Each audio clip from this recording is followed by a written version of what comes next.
Blake, if you had about £500 to buy a bike, what would you get? Silly question. Caliber Boss Nut 27.5. Nice, I like it. Well, I would get a Neat-Proof Scalp downhill bike. In fact, I did. You might have seen the video where I built this bike, an absolute bargain. £500. Two really good, cheap mountain bikes. Yes, they are. But which one's best? I don't know. Well, let us know in the comments down below which one would you go for. But today we're at Windhill Bike Park and we're going to put these two head to head to see which one will be the best. Yeah. What would you buy for £500? Let's find out.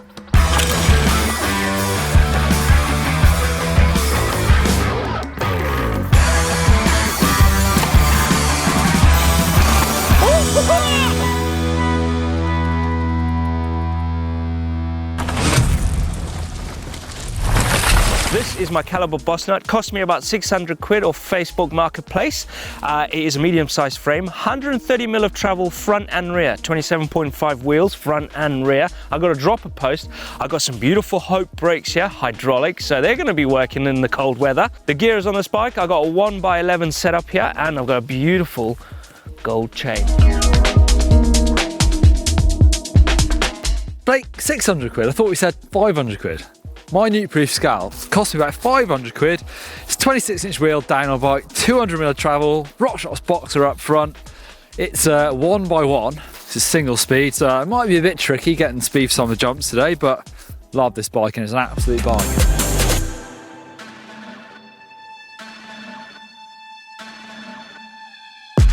All right, challenge one, let's do some riding. Yeah.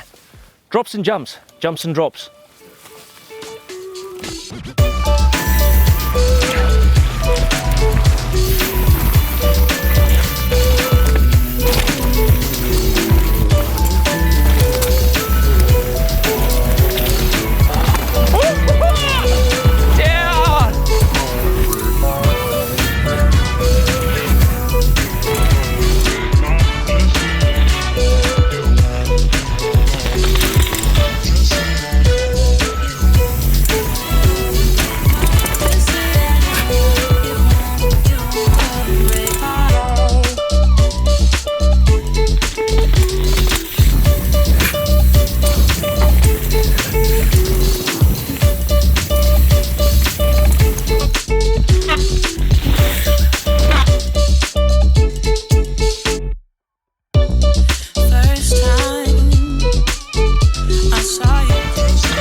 I think Payrise is the best trail here at Windhill Bike Park. Like I said over there, it was like, it tests the back end of any bike because the corners just, you G out, you know. Rah, rah, rah. You know what, I would have said this bike would have been better, jumps and drops, maybe the drops, you got so much travel. Yeah, I didn't hit the big one. But actually, that looks like it's really good as well. Oh, Neil, it's sweet as a nut, sweet as a boss nut, this thing. I tell you. So what are we saying, a draw or what? I say it's a draw. I had some fun, did all the stuff, apart from the big drop, but we need some bigger drops. Honestly, yeah. It feels bottomless to travel on this compared to what I'm normally on, so good. Next challenge. Caliber were one of the first bike brands to bring out great geometry mountain bikes for good value for money. Now this one cost me about 600 quid second hand. It comes with a drop post, hydraulic brakes, 27.5 wheels, all of that rad jazz. But this bike, brand spanking new, is £1,000. I think that's good value for money when you get a drop and all these mod cons on a bike. Yeah, hard to argue with Blake's value for money. It's a great beginner bike if you're just getting into mountain biking, but we're comparing apples to oranges here. This is a downhill bike. This was raced at World Cups 2014 on their factory team rides, doing it on this thing. So this bike would have been thousands of pounds brand new. I've got an absolute bargain here. I'm not saying it's easy to come across it, but this frame cost me 90 quid. Bike cost me 500 quid in total. I've got to win value for money, surely.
All right, downhill capabilities.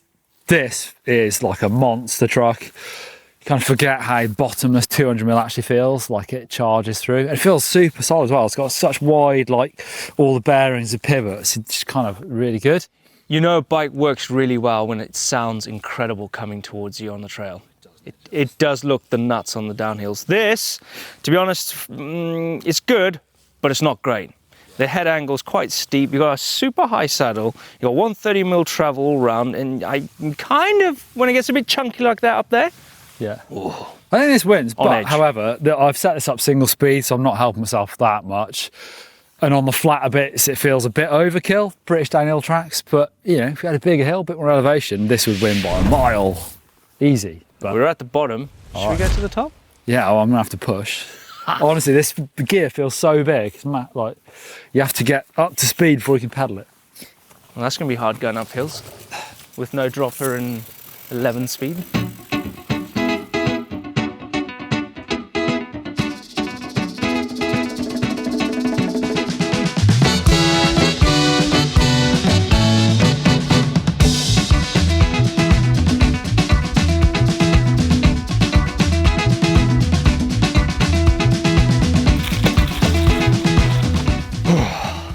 Right, where's Neil? Now that's what I call good value for money. That's why I bought this. Basically, you can pedal back up to the top without pushing a big bike or a small bike.